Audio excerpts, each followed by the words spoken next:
Excel PU college ಗುರುವಾಯಿನಕೆರೆ, ಕರ್ನಾಟಕದ number 1 PU college. Admissions open now.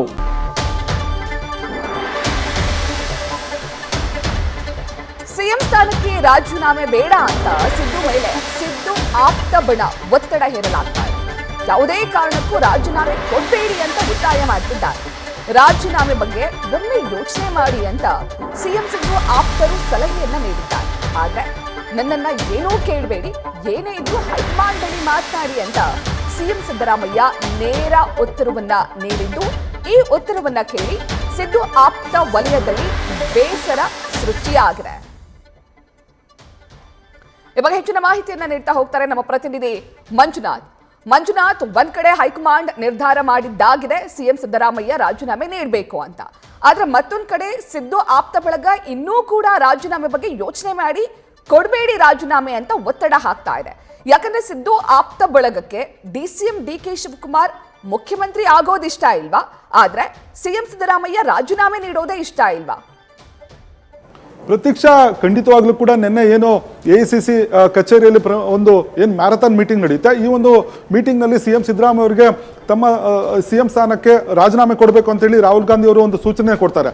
ಇದನ್ನ ಏನು ರಾಹುಲ್ ಗಾಂಧಿ ಅವರು ಚರ್ಚೆ ಬಳಿಕ ನೇರವಾಗಿ ಸಿದ್ದರಾಮಯ್ಯ ಅವರು ಏನು ಸಚಿವ ಜಾರ್ಜ್ ಅವರ ನಿವಾಸಕ್ಕೆ, ದೆಹಲಿಯಲ್ಲಿರುವಂತಹ ಜಾರ್ಜ್ ಅವರ ನಿವಾಸಕ್ಕೆ ಹೋಗ್ತಾರೆ. ಆ ಸಂದರ್ಭದಲ್ಲಿ ತಮ್ಮ ಆಪ್ತರು ಬೆಳಗಿಂದಲೂ ಕೂಡ ತಮ್ಮ ಜೊತೆಯಲ್ಲಿ ಬೆಂಗಳೂರಿನಿಂದ ಬಂದಂತ ಆಪ್ತರು ಯಾರಿದ್ರು, ಸಚಿವ ಬೈರತಿ ಸುರೇಶ್ ಆಗಿರ್ಬೋದು, KJ ಪರಮೇಶ್ವರ್ ಸೇರಿದಂತೆ ಹಲವು ನಾಯಕರು ಏನು ಜೊತೆಗೆ ಇದ್ರು. ಅವ್ರ ಜೊತೆ ಒಂದಷ್ಟು ಸುದೀರ್ಘವಾದಂತ ಒಂದು ಚರ್ಚೆಯನ್ನು ಸಿಎಂ ಸಿದ್ದರಾಮಯ್ಯ ಅವರು ಮಾಡುವಂಥದ್ದು. ಸುಮಾರು 1 ಗಂಟೆಗಳ ಕಾಲ ಹೆಚ್ಚು ಚರ್ಚೆ ಮಾಡ್ತಾರೆ. ಈ ಸಂದರ್ಭದಲ್ಲಿ ನೇರವಾಗಿ AICC ನಾಯಕರು ತೆಗೆದುಕೊಂಡಿರುವಂತಹ ಒಂದು ತೀರ್ಮಾನವನ್ನ ತಮ್ಮ ಆಪ್ತ ಸಚಿವರು ಮತ್ತು ಆಪ್ತ ನಾಯಕರಿಗೆ ತಿಳಿಸುವಂತ ಕೆಲಸವನ್ನ ಸಿಎಂ ಸಿದ್ದರಾಮಯ್ಯ ಅವರು ಮಾಡ್ತಾರೆ.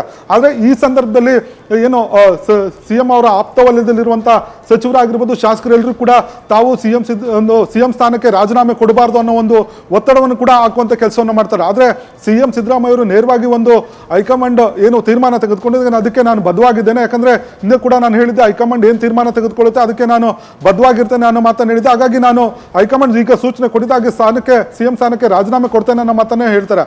ಆದ್ರೆ ಇದಕ್ಕೆ ಒಂದು ಆಪ್ತರು ಒಂದಷ್ಟು ಬೇಸರವನ್ನು ವ್ಯಕ್ತಪಡಿಸಿರುವಂಥದ್ದು. ಪ್ರಮುಖವಾಗಿ ಇಲ್ಲಿ ಸಿಎಂ ಸಿದ್ದರಾಮಯ್ಯ ಮುಂದಿನ 2 ವರ್ಷಗಳ ಕಾಲ ಒಂದು ಅಧಿಕಾರವನ್ನು ಅಂದ್ರೆ ಅಧಿಕಾರದಲ್ಲಿ ಮುಂದುವರೆದ್ರೆ ಅದು ನಮ್ಮ ಒಂದು ಏನು ಹಿಂದುಳಿದ ವರ್ಗದ ನಾಯಕ ಅತಿ ಹೆಚ್ಚು ಒಂದು ಅವಧಿಗೆ ಮುಖ್ಯಮಂತ್ರಿ ಆಗಿರ್ತಾರೆ ಅನ್ನೋ ಮಾತನ್ನ ಹೇಳುವಂತ ಕೆಲಸವನ್ನ ಮಾಡಿರುವಂಥದ್ದು. ಆದ್ರೆ ಇನ್ನೊಂದು ಕಡೆ DCM DK ಶಿವಕುಮಾರ್ ಅವರು ಆದ್ರೆ ತಮಗೆ ಎಲ್ಲಿ ಸಚಿವ ಸ್ಥಾನಗಳು ತಪ್ಪುತ್ತೋ ಅಥವಾ ತಮ್ಮ ಏನು ಸಿದ್ದರಾಮಯ್ಯ ಅವರ ಆಪ್ತರ ವಲಯದಲ್ಲಿ ಗುರುತಿಸಿಕೊಂಡವರಿಗೆ ಎಲ್ಲಿ ಟಾರ್ಗೆಟ್ ಆಗ್ತೀವಿ ಅನ್ನೋ ಒಂದು ಆತಂಕದಲ್ಲಿ ಈ ರೀತಿ ಒತ್ತಡ ಇರುವಂತ ಕೆಲಸಗಳನ್ನ ಮಾಡಿದ್ದಾರೆ ಅನ್ನೋ ಒಂದು ಮಾಹಿತಿ ಲಭ್ಯ ಆಗಿರುವಂತದ್ದು. ಪ್ರತೀಕ್ಷಾ, ನ್ಯೂಸ್ ಫಸ್ಟ್ ನಿರ್ಭೀತಿಯಿಂದ ನಿಮ್ಮ ಪರವಾಗಿ.